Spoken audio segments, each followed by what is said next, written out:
Hi friends, ഞാൻ അജു ആണ്. നിങ്ങൾക്ക് എല്ലാവർക്കും ബേസിക്സ് ഓഫ് സ്റ്റോക്ക് മാർക്കറ്റ് എന്ന എൻ്റെ ട്യൂട്ടോറിയൽ സെക്ഷൻ്റെ അടുത്ത എപ്പിസോഡിലേക്ക് സ്വാഗതം. ഇതിന് മുമ്പുള്ള എപ്പിസോഡ്സ് കാണാത്തവരാണെങ്കിൽ ദയവായി അത് കണ്ടിട്ട് വരുന്നതായിരിക്കും നിങ്ങൾക്ക് ഏറ്റവും യൂസ്ഫുൾ. അപ്പോൾ നമുക്ക് സ്റ്റാർട്ട് ചെയ്യുന്നതിന് മുമ്പായിട്ട് തന്നെ സ്റ്റോക്ക് മാർക്കറ്റുമായിട്ട് ബന്ധപ്പെട്ട സ്റ്റഡീസിലോ ഡിസ്കഷൻസിലോ പങ്കെടുക്കാൻ താല്പര്യമുണ്ടെങ്കിൽ ഞങ്ങളുടെ ടെലഗ്രാം ഗ്രൂപ്പ്സുമായി ജോയിൻ ചെയ്യാവുന്നതാണ്. ലിങ്ക് ഞാൻ താഴെ ഡിസ്ക്രിപ്ഷൻ ബോക്സിൽ കൊടുക്കുന്നുണ്ട്. അപ്പം നമ്മൾ കഴിഞ്ഞ ക്ലാസ്സിൽ ക്യാഷ് ഫ്ലോനെ കുറിച്ചാണ് നോക്കിയത്.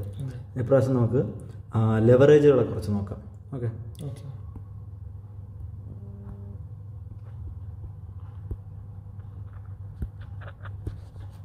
ലെവറേജസ് എന്ന് പറഞ്ഞാൽ ഈ ലെവറേജ് തിയറി എന്ന് പറയുന്നത് ഒരു വലിയ കല്ലെടുക്കാൻ വേണ്ടിയിട്ട് നമ്മളൊരു വലിയ കമ്പ് അതിൻ്റെ അടിയിൽ കുത്തിയിട്ട് സാധാരണ എടുക്കൂലേ, അതിനെ തള്ളി നീക്കത്തില്ലേ. ഇവിടെ ഫോഴ്സ് കൊടുക്കുമ്പോഴത്തേക്കും നമ്മൾക്ക് ചെറിയ ഫോഴ്സ് കൊടുത്ത് തന്നെ വലിയ വെയിറ്റ് എടുക്കാൻ പറ്റും. അപ്പം ഈ സെയിം തിയറിയാണ് നമുക്ക് ബിസിനസ്സുകളുടെ അകത്ത് കൊണ്ടുവരാൻ പറ്റും. അതായത് ചെറിയ ക്യാപിറ്റൽ ഇട്ടിട്ട് വലിയ ബിസിനസ്സുകൾ ചെയ്യുക.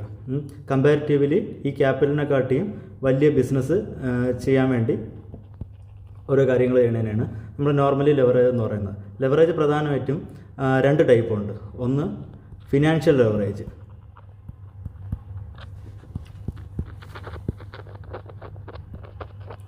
രണ്ടാമത്തത് ഓപ്പറേറ്റിംഗ് ലെവറേജ്.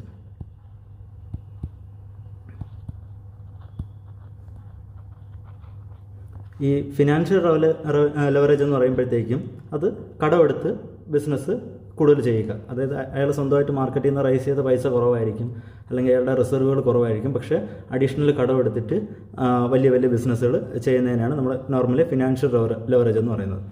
ഓപ്പറേറ്റിംഗ് ലെവറേജ് എന്ന് പറയുമ്പോഴത്തേക്കും ഇപ്പോൾ ഒരു ബിസിനസ് നടത്താൻ നേരത്ത് അതിൻ്റെ അകത്ത് രണ്ട് ടൈപ്പ് കോസ്റ്റുകളാണ്. ഒന്ന് ഫിക്സഡ് കോസ്റ്റിംഗ് കാണും, രണ്ട് വേരിയബിൾ കോസ്റ്റിംഗ് കാണും.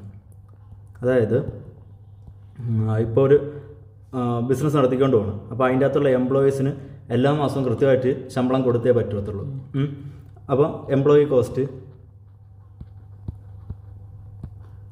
അല്ലെങ്കിൽ അവിടെ വാടക കൊടുക്കുന്നുണ്ടെങ്കിൽ റെൻറ്റ്, അങ്ങനെയുള്ള കാര്യങ്ങൾ ഇതെല്ലാം പെർമനൻ്റ് ആണ്. ഇപ്പോൾ ഈ പുള്ളിക്കാരൻ 100 കോടിയുടെ ബിസിനസ് എടുത്താലും 2000 കോടിയുടെ ബിസിനസ് എടുത്താലും ഇതിൽ വലിയ വ്യത്യാസം ഉണ്ടായിരിക്കുന്നത്. ഇത് ഫിക്സഡ് കോസ്റ്റാണ്, ഇത് ഫിക്സഡായിട്ട് നടന്നുകൊണ്ടിരുന്നായിരിക്കും.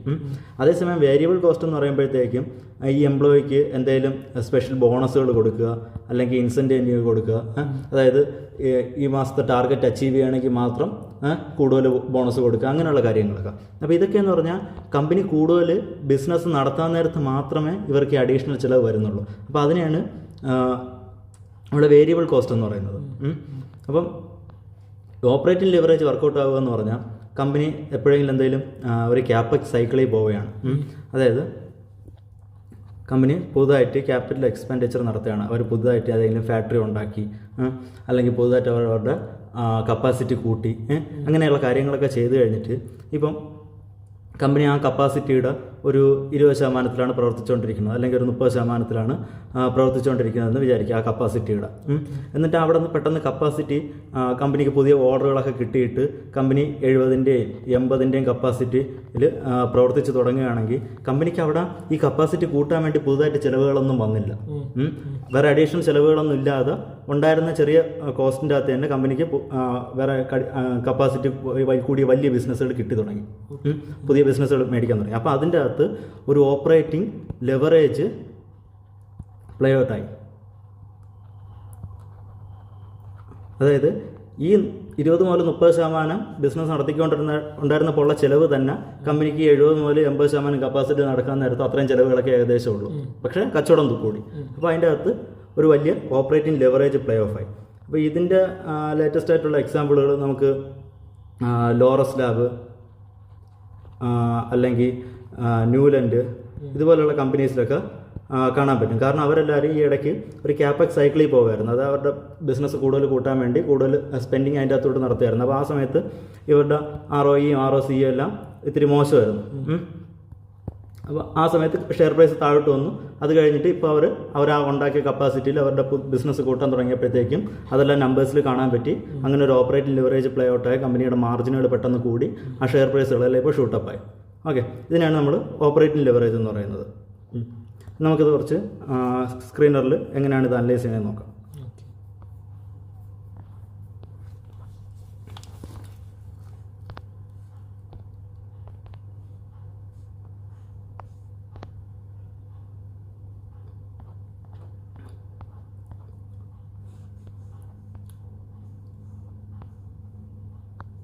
ഇതാണ് നമുക്കറിയാവുന്ന പോലെ ബാലൻസ് ഷീറ്റ് സ്റ്റേറ്റ്മെൻറ്റ്. ഓക്കെ, ഒരു കമ്പനിയുടെ ഫിനാൻഷ്യൽ ലെവറേജ് ആണ് നമുക്ക് കണ്ടുപിടിക്കാനുള്ളതെങ്കിൽ നമ്മൾ ആദ്യം നമ്മൾ ഈ ബാലൻസ് ഷീറ്റ് എന്താണെന്ന് മനസ്സിലാക്കണം. ബാലൻസ് ഷീറ്റ് എന്ന് പറഞ്ഞാൽ നമുക്കറിയാം ഇതൊരു 2-way എൻട്രി സിസ്റ്റമാണ്. ഇവിടെ കാണിക്കുന്ന സെയിം സംഖ്യയായിരിക്കും ഇവിടെയും കാണിക്കുന്നത്. അതായത് total liabilities is always equal to total assets ആയിരിക്കും ഒരു ബാലൻസ് ഷീറ്റിൻ്റെ അകത്ത് എപ്പോഴും കാണിക്കുന്നത്. ഈ ടോട്ടൽ ലയബിലിറ്റീസ് എന്ന് പറഞ്ഞാൽ എന്താണ്? ആക്ച്വലി ഇതെന്ന് പറയുന്നത് കമ്പനിക്കകത്തോട്ട് ഫണ്ടുകൾ വന്നിട്ടുള്ള ഇതാണ്, സോഴ്സ് ഓഫ് ഫണ്ടിനെയാണ് നമ്മൾ ഈ ലയബിലിറ്റി കൊണ്ട് ഉദ്ദേശിക്കുന്നത്. ഷെയർ ക്യാപിറ്റൽ വഴി കമ്പനി പൈസ റൈസ് ചെയ്തു, അല്ലെങ്കിൽ ക്യാഷ് റിസർവ്സ് വഴി പൈസ ഉണ്ട് കമ്പനിയുടെ കയ്യിൽ, അല്ലെങ്കിൽ കമ്പനി കടമെടുത്ത് പൈസ റൈസ് ചെയ്തു, അല്ലെങ്കിൽ അതർ ലയബിലിറ്റീസ് ഉണ്ട്. അങ്ങനെ ഇതെല്ലാം കമ്പനിയുടെ ഓരോ സോഴ്സസ് ഓഫ് ഫണ്ടുകളാണ്. ഇതേ നേരെ ഓപ്പോസിറ്റ് ഇവിടെ കാണിക്കുന്നത്, അസറ്റ്സിൽ കാണിക്കുന്നതെന്ന് പറഞ്ഞാൽ ഈ ഫണ്ടുകളെല്ലാം കമ്പനി എവിടെയാണ് ഉപയോഗിച്ചിട്ടേക്കുന്നത്. ഈ പൈസ വെച്ച് കമ്പനിയുടെ ഫിക്സഡ് അസറ്റ്സ് ആണോ കൂട്ടിയത്, അല്ലെങ്കിൽ കമ്പനിയുടെ ഇൻവെസ്റ്റ്മെൻറ്റുകളാണോ കൂട്ടിയത്, അല്ലെങ്കിൽ അതർ അസറ്റ്സിലാണോ ഇത് കിടക്കുന്നത്, അല്ലെങ്കിൽ CWIPയിലാണോ ഇത് കിടക്കുന്നത്. അങ്ങനെ ഈ ഫണ്ടുകളുടെ എല്ലാം ആപ്ലിക്കേഷനാണ് ആക്ച്വലി ടോട്ടൽ അസറ്റ്സ് ആയിട്ട് നമ്മളിവിടെ കാണുന്നത്. നമുക്കിവിടെ ഫിനാൻഷ്യൽ ലെവറേജ് ആണ് കണ്ടുപിടിക്കാനുള്ളതെങ്കിൽ കമ്പനിയുടെ ഈ ടോട്ടൽ അസറ്റ്, അതായത് ഇപ്പോൾ ഉള്ള ടോട്ടൽ അസറ്റ് എന്ന് പറയുന്നത് ഈ 3760 ആണ്. ഇതേ ഡിവൈഡഡ് ബൈ ഈ രണ്ട് സംഖ്യ, നമ്മുടെ ഷെയർ ക്യാപിറ്റലും റിസർവ്സും. Okay, divided by 25 plus 1407. അതാണ് നമ്മുടെ ഒരു കമ്പനിയുടെ ഫിനാൻഷ്യൽ ലെവറേജ്.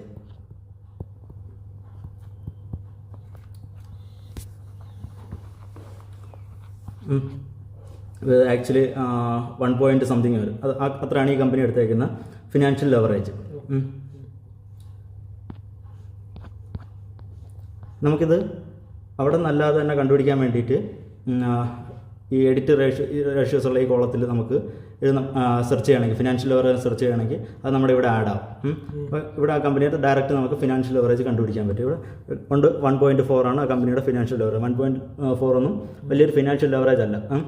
അതേസമയം ഫിനാൻഷ്യൽ സ്ഥാപനങ്ങളായിട്ടുള്ള ബാങ്ക് പോലുള്ള കാര്യങ്ങളിലൊക്കെ ഈ ഫിനാൻഷ്യൽ ലെവറേജ് ഭയങ്കര കൂടുതലായിരിക്കും. കാരണം അവർ വേറെ അടുത്തുനിന്ന് പൈസ റൈസ് ചെയ്ത് അവർ ഇനി ഒരു ലോണും കാര്യങ്ങളൊക്കെ കൊടുത്ത് നടത്തുന്ന ഒരു കമ്പനി ആയതുകൊണ്ട്, ഒരു ബിസിനസ് ആയതുകൊണ്ട് അവിടെ ഫിനാൻഷ്യൽ ലെവറേജ് കൂടുതലായിരിക്കും. അവിടെ നമുക്ക് ഇതുപോലെ 8-9 ഫിനാൻഷ്യൽ ലെവറേജുകൾ കാണാൻ പറ്റും.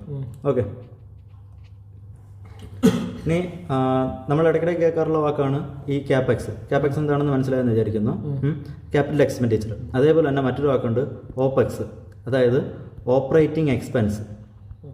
നമ്മൾ നേരത്തെ ഓപ്പറേറ്റിംഗ് പ്രോഫിറ്റ് എന്നൊക്കെ പറഞ്ഞല്ലോ, ബിസിനസ് ഓപ്പറേറ്റ് ചെയ്യാൻ നേരത്തെ വരുന്ന എക്സ്പെൻസുകളാണ് നമ്മൾ ഓപ്പറേറ്റിംഗ് എക്സ്പെൻസ് എന്ന് പറയുന്നത്. ഓക്കെ, ഇനി നമ്മൾ ഗ്രൂപ്പുകളുടെ ക്വസ്റ്റ്യൻസ് ഒക്കെ ചോദിക്കാൻ നേരത്ത് പലരും പല ഷെയറുകളെ പറ്റിയൊക്കെ ചോദിക്കാൻ നേരത്ത് നമ്മളെപ്പോഴും പറയാറുണ്ട് ഈ കമ്പനി ഭയങ്കര അസറ്റ് ഹെവി ബിസിനസ്സാണ് എന്നൊക്കെ പറയാറുണ്ട്. ശ്രദ്ധിച്ചിട്ടുണ്ടോയെന്ന് അറിയത്തില്ല. അസറ്റ് ഹെവി ബിസിനസ് എന്ന് പറയാറുണ്ട്. അതല്ലെങ്കിൽ ഭയങ്കരമായിട്ട് ക്യാപിറ്റൽ ഇൻറ്റൻസിഫൈഡ് ബിസിനസ്സാണ്.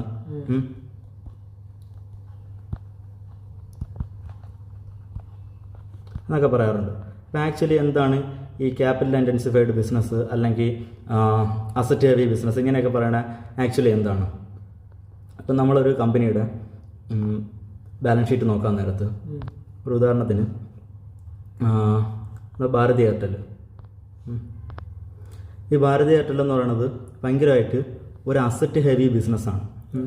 എന്ന് പറഞ്ഞാൽ നമ്മളതിൻ്റെ ബാലൻസ് ഷീറ്റ് നോക്കാൻ നേരത്ത് അവരുടെ ടോട്ടൽ അസറ്റ്സ് എന്ന് പറയുന്നത് ഇത്രയാണ്. എത്ര? 34,319 കോടി രൂപയുടെ ടോട്ടൽ അസറ്റ്സ് എടുക്കുന്നുണ്ട്. പക്ഷേ അതിൻ്റെ ഏകദേശം 3/4 ഭാഗവും അവരുടെ ഫിക്സഡ് അസറ്റ്സ് ആണ്. അതാണ് അവിടെ അസറ്റ് ഹെവി ബിസിനസ് കൊണ്ട് ഉദ്ദേശിക്കുന്നത്. കാരണം എന്താണെന്ന് പറഞ്ഞാൽ ഇപ്പോൾ നമുക്കറിയാം ഇടയ്ക്ക് ആദ്യം 2G ആയിരുന്നു. 2G ഒന്ന് പച്ച പിടിച്ച് വന്നപ്പോഴത്തേക്കും 3G ആയി. അതൊന്ന് പച്ച പിടിച്ച് വന്നപ്പോൾ 4G ആയി. ഇപ്പം 4G കമ്പനികൾ ഒന്ന് ലാഭം ഉണ്ടാക്കി വരുന്നു എന്ന് പറയുന്നതിൻ്റെ ഇടയ്ക്ക് തന്നെ 5G വരാൻ പോകണമെന്നുള്ള ന്യൂസ് ഇറങ്ങുന്നു. അപ്പോൾ ആക്ച്വലി എന്താണ്, കമ്പനി ഇവിടെ ഒരു ബിസിനസ്സിൽ പൈസ ഇറക്കി ഒരു ക്യാപിറ്റൽ ഇറക്കി ഒരു ബിസിനസ് തുടങ്ങി കഴിഞ്ഞപ്പോഴത്തേക്കും അതിൻ്റെ ടെക്നോളജിയുടെ കാലം കഴിഞ്ഞു. അപ്പോൾ അവർക്ക് എന്ത് ചെയ്തു, പെട്ടെന്ന് അടുത്ത ബിസിനസ്സിൽ പിടിച്ചിരിക്കണമെങ്കിൽ പിന്നെ അവർ ക്യാപെക്സ് ചെയ്യണം. അതിൽ നിന്നൊരു ലാഭം ഉണ്ടാക്കി വരാൻ നേരത്ത് അതിൻ്റെ കാലം കഴിയും. അപ്പോൾ അടുത്ത ക്യാപെക്സ് ചെയ്യണം. അപ്പോൾ ഇങ്ങനെ ക്യാപെക്സ് എപ്പോഴും ചെയ്തുകൊണ്ടിരിക്കേണ്ടി വരും. അപ്പോൾ അത് കാരണമാണ് ഇവരുടെ ഒരു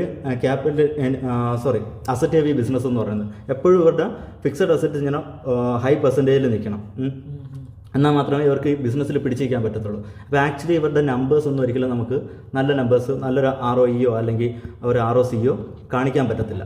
കാരണം എന്ന് പറഞ്ഞാൽ എപ്പോഴും ഇവർ വന്നുകൊണ്ടിരിക്കുന്ന പൈസ മൊത്തം ഈ ഒരു രണ്ടാമത് ബിസിനസ്സിൻ്റെ അകത്ത് തന്നെ റീഇൻവെസ്റ്റ് ചെയ്യണതിൽ അവർക്ക് എപ്പോഴും നഷ്ടപ്പെട്ടുകൊണ്ടിരിക്കും. അപ്പോൾ അത് കാരണമാണ് നമ്മളിതിനെ എപ്പോഴും ഒരു അസറ്റ് ഹെവി ബിസിനസ് എന്ന് പറയുന്നത്. ഇത് പ്രധാനമായിട്ടും നമ്മളെ ടെലികോം സെക്ടർ, പിന്നെ ഏവിയേഷൻ,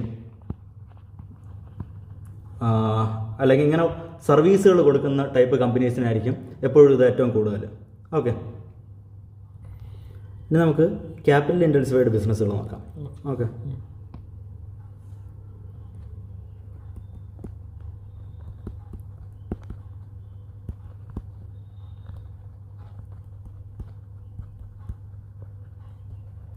ഈ ക്യാപിറ്റൽ ഇൻറ്റൻസിഫൈഡ് ബിസിനസ് എന്ന് പറഞ്ഞാൽ ആ ബിസിനസ് നടത്തിക്കൊണ്ട് പോകാൻ വേണ്ടി ഭയങ്കരമായിട്ടുള്ള ക്യാപിറ്റൽ വേണ്ടി വരും. അതാണ് നമ്മൾ ക്യാപിറ്റൽ ഇൻറ്റൻസിഫൈഡ് ബിസിനസ് എന്ന് പറയുന്നത്. അപ്പം ഈ നമുക്കറിയാം വർക്കിംഗ് ക്യാപിറ്റൽ, ഞാൻ ഇതിന് മുമ്പ് പറഞ്ഞിട്ടുണ്ട്. വർക്കിംഗ് ക്യാപിറ്റൽ എന്ന് പറയുന്ന സാധനം എന്ന് പറയുന്നത് current assets minus current liabilities. അപ്പം ഇതാണ് നമ്മുടെ വർക്കിംഗ് ക്യാപിറ്റലിൻ്റെ ഫോർമുല. ഈ വർക്കിംഗ് ക്യാപിറ്റൽ വളരെ ഹൈ ആയിട്ടുള്ള ബിസിനസ്സുകളാണ് നമ്മൾ ക്യാപിറ്റൽ ഇൻറ്റൻസിഫൈഡ് ബിസിനസ്സുകളെന്ന് പറയുന്നത്. ഓക്കെ, എൻ്റെ ഒരു എക്സാമ്പിൾ നോക്കുകയാണെങ്കിൽ ഇപ്പോൾ ഈ ഒരു കമ്പനി, ഇവിടെ നമ്മൾ നോക്കുകയാണെങ്കിൽ ഇതിൻ്റെ അതർ അസറ്റ്സ് എന്ന് പറയുന്നത് ഇത്രയുണ്ട്, അതർ ലയബിലിറ്റീസ് ഇത്ര. അപ്പോൾ ഈ സംഖ്യ മൈനസ് ഈ അതർ ലയബിലിറ്റീസിൻ്റെ സംഖ്യ വരാൻ നേരത്ത് ഏകദേശം ഇതിൻ്റെ പകുതി, അതായത് ഇതിൻ്റെ 2 ഇരട്ടിയോളം ഉള്ള ഒരു സംഖ്യയായിട്ടാണ് നമുക്കത് തോന്നണത്. അപ്പോൾ അതൊരു ആക്ച്വലി അതൊരു ക്യാപിറ്റൽ ഇൻറ്റൻസിഫൈഡ് ബിസിനസ്സാണ്. ചില കമ്പനികളിൽ ഇത് 3-4 ഇരട്ടി വരെയൊക്കെ പോകാറുണ്ട്. അപ്പോൾ അത് നോക്കുമ്പോൾ തന്നെ നമുക്ക് ജസ്റ്റ് ബാലൻസ് ഷീറ്റ് നോക്കാൻ നേരത്തെ തന്നെ ഇതൊരു അസറ്റ് ഹെവി ബിസിനസ് ആണോ അല്ലെങ്കിൽ ഇത് കണക്ക് ക്യാപിറ്റൽ ഇൻറ്റൻസിഫൈഡ് ബിസിനസ് ആണോ എന്നെല്ലാം നമുക്ക് മനസ്സിലാക്കാൻ പറ്റും. ഓക്കെ.